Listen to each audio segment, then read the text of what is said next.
ನಮಸ್ತೆ ವೀಕ್ಷಕರೇ, Kumar news one Kannada ಚಾನಲ್ಗೆ ಮತ್ತೆ ನಿಮ್ಮೆಲ್ಲರಿಗೂ ಸ್ವಾಗತ. ನರೇಂದ್ರ ಮೋದಿ ನೇತೃತ್ವದ ಕೇಂದ್ರ ಸರ್ಕಾರ ಒಂದು ನೇಷನ್ ಒಂದು ಎಲೆಕ್ಷನ್ ಅನ್ನೋ ಒಂದು ಮಹತ್ವದ ನಿರ್ಧಾರವನ್ನು ಸರ್ಕಾರ ಜಾರಿಗೊಳಿಸ್ತಾ ಇದೆ. ಇದರ ಎಲ್ಲದರ ಕಂಪ್ಲೀಟ್ ಡೀಟೇಲ್ ನಾನು ನಿಮ್ಗೆ ತಿಳಿಸ್ತಾ ಹೋಗ್ತೀನಿ. ಅದಕ್ಕೂ ಮುಂಚೆ ನಮ್ಮ ಚಾನಲ್ನ ಸಬ್ಸ್ಕ್ರೈಬ್ ಮಾಡಿಲ್ಲ ಅಂದರೆ ದಯವಿಟ್ಟು ಸಬ್ಸ್ಕ್ರೈಬ್ ಮಾಡ್ಕೊಳ್ಳಿ ಮತ್ತು ಬೆಲ್ ಬಟನ್ ಮೇಲೆ ಕ್ಲಿಕ್ ಮಾಡಿ.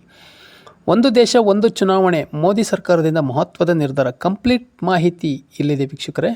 ದೇಶಾದ್ಯಂತ ಏಕಕಾಲದಲ್ಲಿ ಚುನಾವಣೆ ನಡೆಸಲು ಕೇಂದ್ರ ಸರ್ಕಾರ ಮಹತ್ವವನ್ನು ಒಪ್ಪಿಗೆ ಕೊಟ್ಟಿದೆ.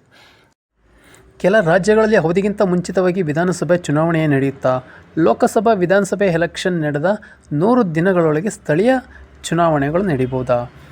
ಇದರೆಲ್ಲದರೂ ನೋಡ್ಕೊಂಬರೋಣ ವೀಕ್ಷಕರೇ. ಒನ್ ನೇಷನ್ ಒನ್ ಎಲೆಕ್ಷನ್ ಅಂದರೆ ದೇಶಾದ್ಯಂತ ಒಂದೇ ಬಾರಿಗೆ ಚುನಾವಣೆ ಜಾರಿಗೆ ಮಹತ್ವದ ಒಪ್ಪಿಗೆ ಸಿಕ್ಕಿದೆ.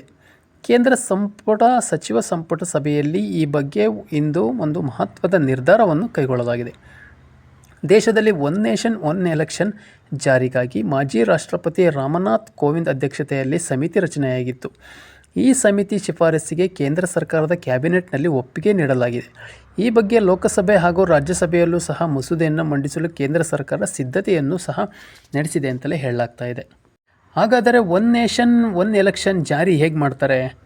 ದೇಶಾದ್ಯಂತ ಏಕಕಾಲದಲ್ಲಿ ಚುನಾವಣೆ ನಡೆಸುವ ತೀರ್ಮಾನದ ಬಗ್ಗೆ ಕೇಂದ್ರ ವಾರ್ತಾ ಮತ್ತು ಪ್ರಸಾರ ಖಾತೆ ಸಚಿವ ಅಶ್ವಿನ್ ವೈಷ್ಣವ್ ಮಾಹಿತಿಯನ್ನು ನೀಡಿದ್ದಾರೆ. ಸುದ್ದಿಗೋಷ್ಠಿಯಲ್ಲಿ ನಡೆದ ಅಶ್ವಿನ್ ವೈಷ್ಣವ್ ಅವರು ದೇಶದಲ್ಲಿ 2 ಹಂತದಲ್ಲಿ ಒನ್ ನೇಷನ್ ಒನ್ ಎಲೆಕ್ಷನ್ ಜಾರಿಗೆ ತರಲಾಗುತ್ತದೆ.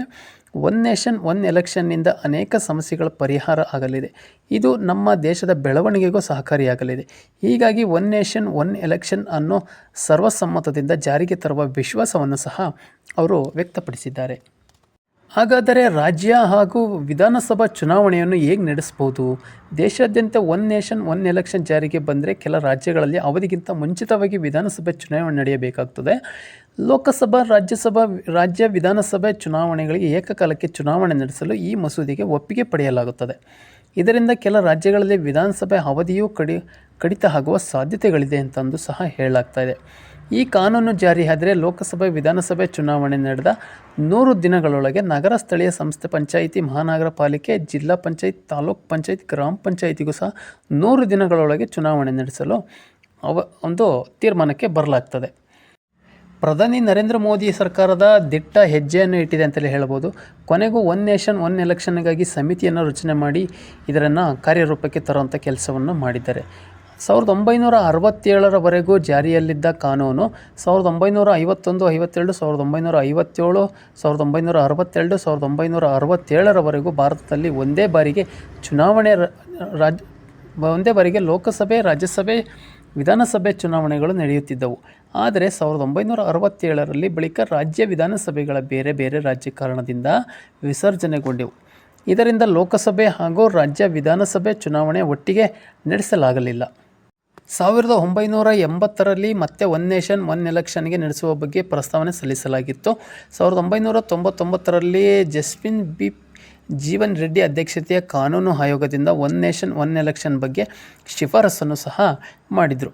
2024 ಮಾರ್ಚ್ 14ರಂದು ರಾಮನಾಥ್ ಕೋವಿಂದ್ ಅಧ್ಯಕ್ಷತೆಯ ಸಮಿತಿ ರಾಷ್ಟ್ರಪತಿ ದ್ರೌಪದಿ ಮುರ್ಮು ಅವರಿಗೆ ತಮ್ಮ 18,000 ಪುಟಗಳ ವರದಿಯನ್ನು ಸಹ ಸಲ್ಲಿಸಿತ್ತು. ಇದೀಗ ಈ ಸಮಿತಿಯ ಶಿಫಾರಸಿಗೆ ಪ್ರಧಾನಿ ಮೋದಿ ನೇತೃತ್ವದ ಸರ್ಕಾರ ಒಪ್ಪಿಗೆಯನ್ನು ಸಹ ಸೂಚಿಸಿದೆ. ದೇಶಾದ್ಯಂತ ಏಕಕಾಲಕ್ಕೆ ಚುನಾವಣೆ ನಡೆಯಬೇಕಾದರೆ ಸಂವಿಧಾನದ 18 ತಿದ್ದುಪಡಿಯಲ್ಲಿ ಮಾಡಬೇಕಾಗುತ್ತದೆ. ಅನಿವಾರ್ಯತೆಯೂ ಸಹ ಇದೆ ಅಂತಲೇ ಹೇಳಲಾಗ್ತಾ ಇದೆ. ಒನ್ ನೇಷನ್ ಒನ್ ಎಲೆಕ್ಷನ್ನಿಂದ ಚುನಾವಣೆ ವೆಚ್ಚ ತಗ್ಗಿಸುವ ಬಹಳ ಮುಖ್ಯ ಉದ್ದೇಶವಾಗಿದೆ. ದೇಶಾದ್ಯಂತ ಏಕಕಾಲಕ್ಕೆ ಚುನಾವಣೆ ನಡೆದರೆ ಪದೇ ಪದೇ ಚುನಾವಣಾ ನೀತಿ ಸಮಿತಿ ಜಾರಿಯಲ್ಲಿ ಇರಲ್ಲ. ಕೇಂದ್ರ ಸರ್ಕಾರದ ಈ ಮಹತ್ವದ ನಿರ್ಧಾರಕ್ಕೆ ಕಾಂಗ್ರೆಸ್ ಪಕ್ಷ ಪ್ರಾಕ್ಟಿಕಲ್ ಆಗಿ ಇದು ಜಾರಿಗೆ ತರಲು ಸಾಧ್ಯನಾ ಅನ್ನೋದು ಸಹ ಒಂದು ಅನುಮಾನ ವ್ಯಕ್ತಪಡಿಸಿದ್ದಾರೆ. ಅಂದರೆ ಒನ್ ನೇಷನ್ ಒನ್ ಎಲೆಕ್ಷನ್ನಿಂದ ಒಂದು ದೇಶದ ಒಂದು ಅಭಿವೃದ್ಧಿಗೆ ಒಂದು ಪೂರಕವಾದ ಒಂದು ವಾತಾವರಣವೂ ಸಹ ಬರುತ್ತೆ. ಒಂದು ಅಭಿವೃದ್ಧಿಯನ್ನು ನಡೆಸೋದಕ್ಕೆ ಇದೊಂದು ಒಳ್ಳೆಯ ಅವಕಾಶ.